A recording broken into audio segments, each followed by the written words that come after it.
than breast cancer. I am more than gastric cancer. I am more than Hodgkin's lymphoma stage 3.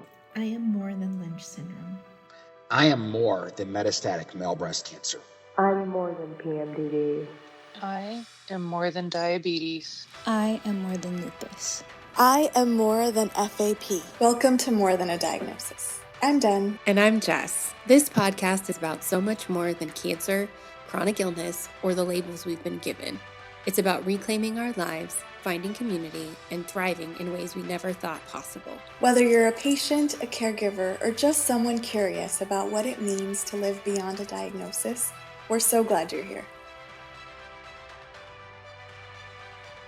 Do you remember when I was going through chemo and I started using the mantra, I don't want to, I get to, because some folks don't get to? Oh, yeah.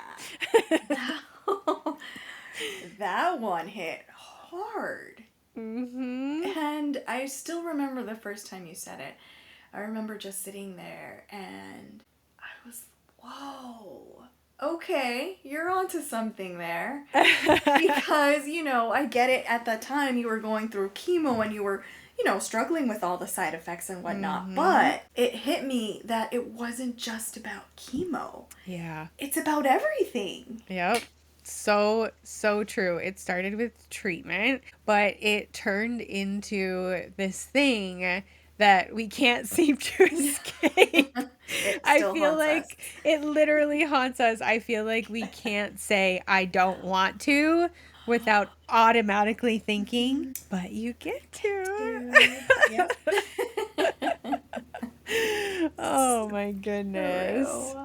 I think it's just something that helps us even now, even today, when there's things that we don't want to do.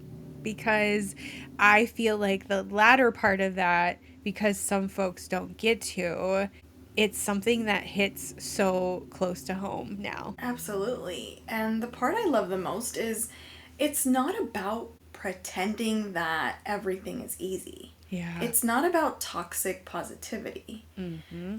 It's that you found a way to honor the hard parts while staying grounded in the truth that you're still here. Yeah.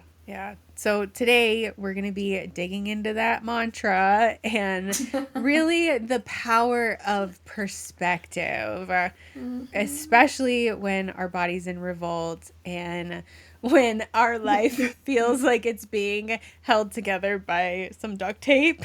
Yeah, pretty and accurate. Really just the quiet ways in which we're trying to find meaning amongst this messy life that we live. Oh, so messy. So, if you've ever felt like you don't want to, but you're still doing it anyway, this one's for you. Yep, it sure is. So I feel like I should start by sharing kind of where that mantra came from. Mm-hmm.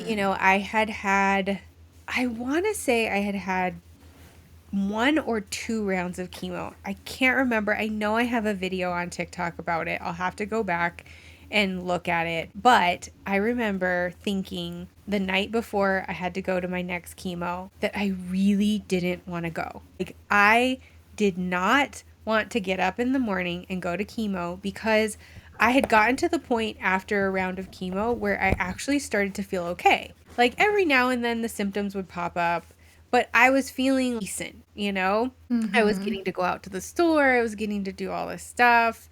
And I didn't want to go back because I knew exactly what was going to happen. And I had started listening to this sleep meditation podcast, and it was all about perspective shift.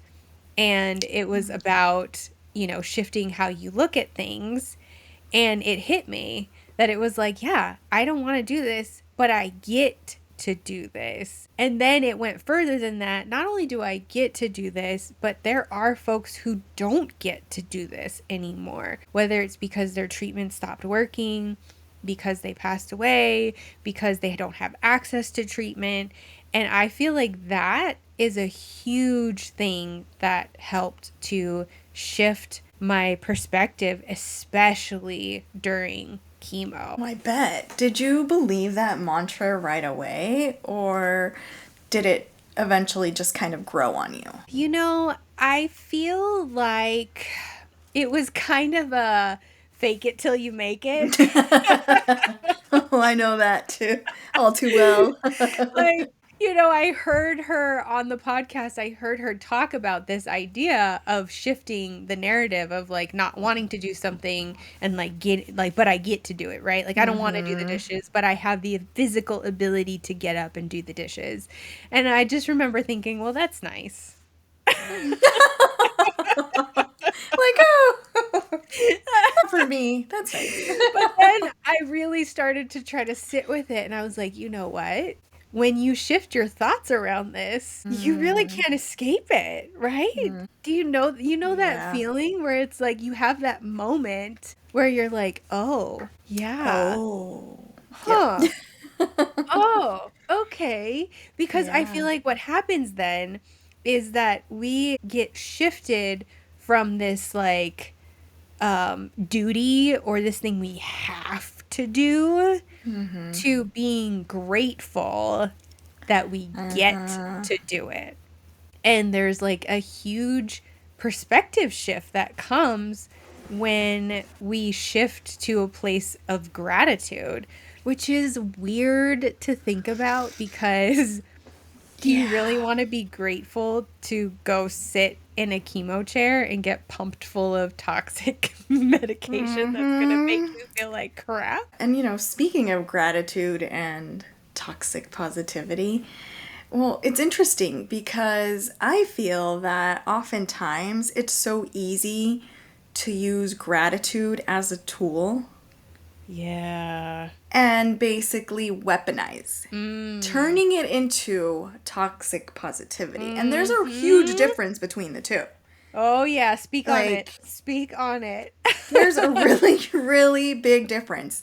You know, toxic positivity, I feel it dismisses everything you're feeling and forces you to suck it up and keep going. Because you should be grateful that you're alive. You should be grateful that you have access to medical care. You should be grateful that you have medications that can work for you.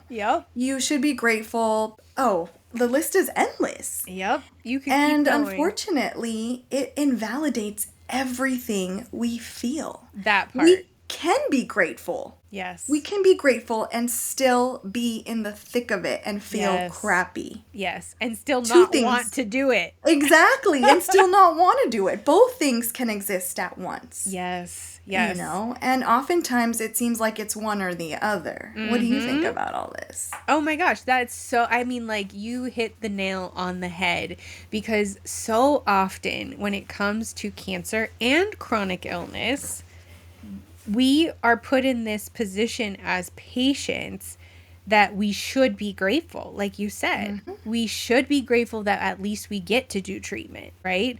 But like you said, two things can exist at the same time. I cannot want to go do this treatment. I cannot want to go back to the doctor for the umpteenth time, but I can still be grateful that I get to do it. And I think that that's where that mantra really hit a nerve for me because it allowed me the permission to feel what seemed like two opposing things, to feel those things and to give me permission to feel those things at the same time because they can coexist. We cannot want to do something and yet be grateful that we get to do that thing. And that was just, it's still like when we talk about it, because we laugh about it, you know, because this mantra has haunted us for the last 2 years and it still haunts us all the time. But that perspective shift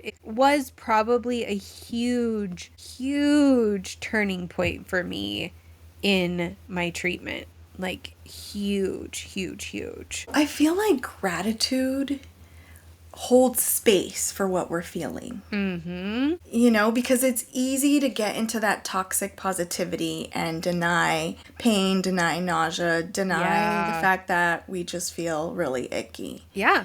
But denying the fact that it really sucks. Exactly. But I feel like gratitude opens up this incredible amount of space for us to sit in it. Yes. Without being judgmental, without saying, come on, you're alive. Yeah, tough it up. It could always be worse. Oh, God, Don't I hate cry. that one. I mean, the list is endless of so many phrases that we hear that are just so toxically positive. So toxic. So toxic. I think it's just allowing yourself permission to say, this sucks and I don't want to do it. But then you can't stop there, right? It's okay to recognize that something sucks. It's okay to sit with the suckiness of it all. But then we have to take that next step to find that place of gratitude, because it's also remembering that it's okay to not be okay sometimes. And just because you're not okay doesn't mean that you're not grateful. Exactly. And what you just said is how I took that mantra. Because my rare genetic condition's going nowhere. I know I'm always talking about it, but it's not going anywhere, so I've got to keep talking about it. It'll be with me for as long as I live. Your genetics. Literally, And do I want to get scans every 6 months? No, I really don't. So much anxiety revolves around scans and then waiting for results and what are the results, and just having to get IV hydration weekly. Do I want to? Absolutely not. I get poked every single week. Yep. And my veins feel it. They're scarring. I'm sure. Do I want to? No, I don't. But I get to. I get to get scans. And I get to check up on that tumor and make sure that it's behaving the way it's supposed to. And if I don't get that IV hydration, then I'm in really big trouble because I feel really, really sick when I don't get my IV fluids. Yeah, absolutely. So I am super grateful for both opportunities. Yeah. But it sucks. Yeah. It's a constant reminder that this isn't going anywhere. Yeah. And so many other parts to it. Yeah. But I am incredibly grateful and thankful. Yeah. But it sucks. Yeah. And I don't want it. No. I don't want any of it. No, I didn't ask for any of it. You don't want to live with a tumor in your body. You don't want to have to take medication every day. No. You don't want to deal with the side effects. There's so many things that you don't want to have to do when it comes to living with something like that. Absolutely. And that's valid. Yeah. And I think that it's also important to recognize that this mantra isn't specifically to like one instance. It literally can apply to anyone in any situation in their life. Do you want to laugh? Yeah, of course. So I used it. I totally used it when I was getting my ACLS certification. That morning, I was just like, okay, I don't want to go do this. This is the very last thing I want to do. I don't want to. And then, but I'm grateful that I get the opportunity to get certified. Yep. Because there was a time where I didn't think I would ever get certified. Yeah. But do I want to? Absolutely not. No. Do you want to study? Do you want to be stressed on if you're going to pass or not pass? And by the way, congratulations for passing. I knew you would. I knew you would. But you don't want to do that. You don't want to have to go through all that studying. Yeah. But here you are. And then on the other side, you're also thinking about the fact that there, like you said, there was a time where you weren't sure if you would be able to do that. And so you get to, because some folks don't get to, and you could have very well been one of those folks who didn't get to do that again. Oh, absolutely. It was but you did. Close. Yeah. And it's funny because I, after talking about this mantra over and over again on TikTok, when I was going through chemo, every 3 weeks before chemo, which was on Mondays, chemo was on Tuesdays, so on Mondays I would come on TikTok and I would be like, okay, it's Monday mantra time, and I would share my little mantra, like, I have to go to chemo tomorrow and I really don't want to, if there's something that you don't want to do today, try repeating to yourself, I don't want to, I get to, because some folks don't get to. And so it kind of took on a life of its own in our little corner of TikTok And I Absolutely. still have one of my friends, Amanda, we text with each other, and she had to go to treatment today. And so we were like video and Snapchatting, and she sent me a video, and she was like, yeah, I was like not feeling good this week and I had to go to treatment today. She's like, I really didn't want to go. And then she goes, but I got to.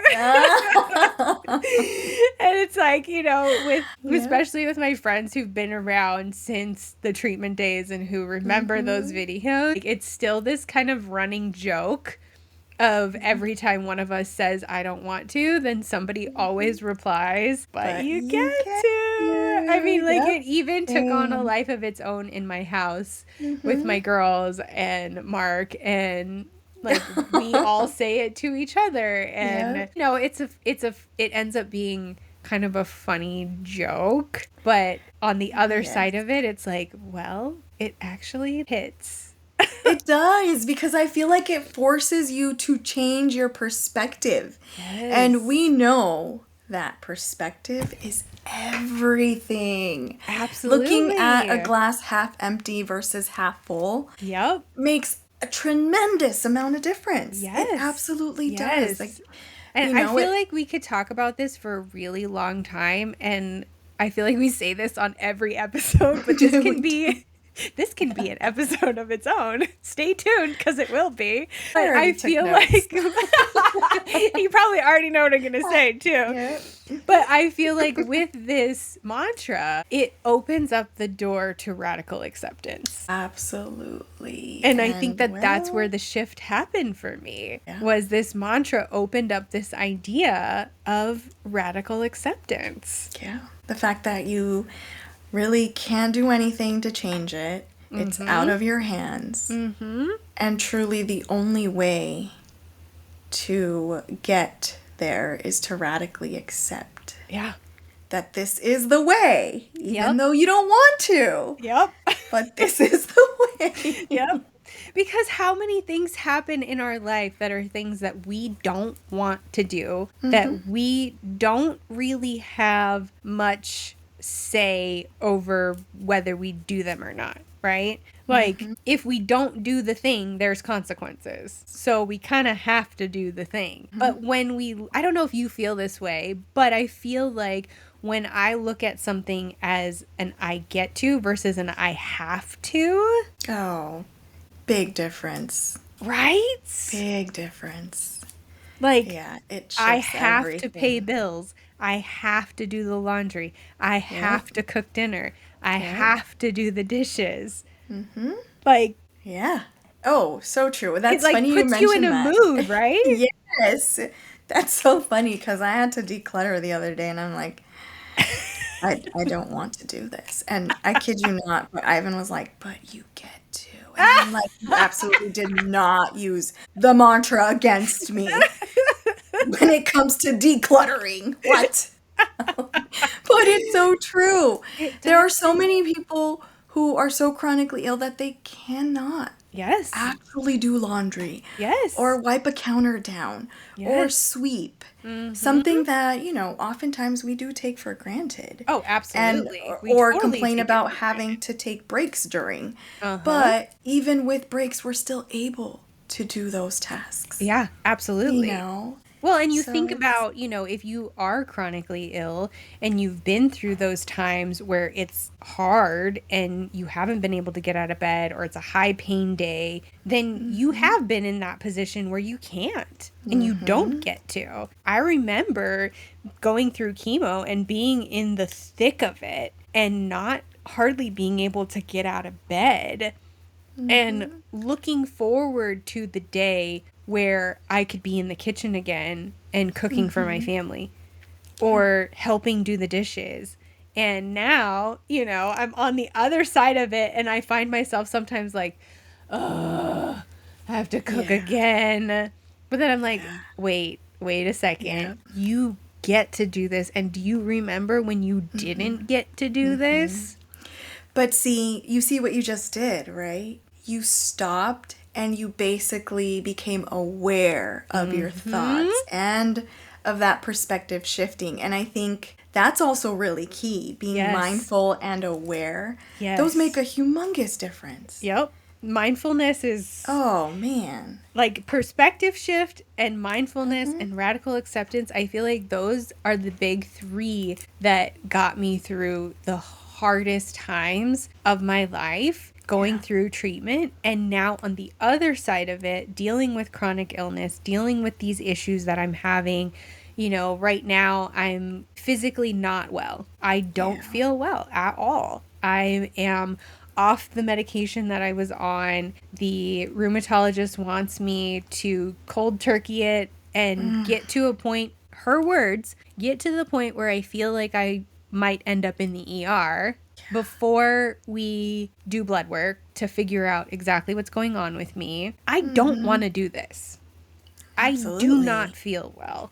No. I physically feel horrible, but I can't sit in that spot of I don't want to do this, because if I do, then I'm just going to be angry all the time and I'm going to be miserable. Yeah. But I'm not going to pretend like everything's fine either. But I'm trying to shift my perspective to be like, okay, I don't want to do this, but I'm doing this because it's a means to an end. I get to do this so that I can have the blood work done, so that we can figure out what's going on, so then we can actually treat, hopefully, what the root cause is of what's happening in my body. Yeah. And so I just keep trying to go back to that. I love that you said you don't want to get stuck there, because that right there is a huge point. Because it's important for us to feel our feels. Yes. And sometimes we do have to sit in it. Yeah. But keep going. Yeah. What you said, you hit the nail on the head. Don't stay there. Yeah. Keep going. Yeah. And I think, I think we talked about this in one of the last episodes of, how to feel our feelings. But it's hard because I think before treatment, I would think that, well, if I let myself feel this, then I'm gonna get stuck there. But then I recognize that no, like I need to give myself permission to feel this, because if I don't feel it now, it's gonna get stuck in there somewhere, and then it's gonna come out sideways at the worst possible. Yes, in the worst possible way. Like you have to sit with the I don't want to part of it to then get to the other side of the I get to part of it. And I think that that's why it goes together. You can't have one without the other. I mean, you can, but it's helpful when you don't have one without the other. So true. And I just love how the community embraced this mantra and even started asking for merch. I know. And we even got stickers, mugs. Girl. I know. I so love cool. It. I never could have imagined that that's what would have come of me sharing something so personal and something that was just like it. Now it feels kind of basic, right? Like this is not an original thought, right? I'm not the first person to think about or to say like a perspective shift. I've had plenty of people share articles with me, share videos with me of people talking about shifting perspective from I don't want to do something to I get to do something. So like this isn't me being like I'm so genius, I came up with this. I just shared it, and I shared how it affected my life and added on the because some folks don't get to. But it really took on a life of its own, and it became a whole thing. It really did. And then seeing everyone's posts, wearing the shirt I know. To wherever it is they're going that they don't want to go or do what they don't want to do. It was super cool. I mean, I love it. I love it so much because I feel like we said, it's a mantra that can be applicable to anyone. Like, Absolutely. it's beautiful to see our community take on that mantra and give it a whole life of its own and repping the merch. But then it goes beyond that. My dad is a yoga instructor. Well, he's retired, but he's a yoga instructor. And he, of course, like got the shirt and wore it to his yoga class. And then like some of his yoga students bought the shirts and started wearing them because it's like, you know, it's a mantra that can work for any situation in your life. I thought that was so sweet. I know. They like even took a picture for me and everything with their little shirts. And I've never met these people before. But knowing that this little thing that I shared out of a place of really just like almost rock bottom of like the hardest time in my life is now something that has encouraged other people in their lives, no matter what it is that they're going through. It's like just this tiny little thing that can make a huge, huge difference. You've definitely impacted so many with this mantra. So many lives have been changed, including mine. Aww. Seriously, I'm really proud of you. Thank you. That means so much. I really am. We've come a long way. I feel like I still have a long way to go. We sure do.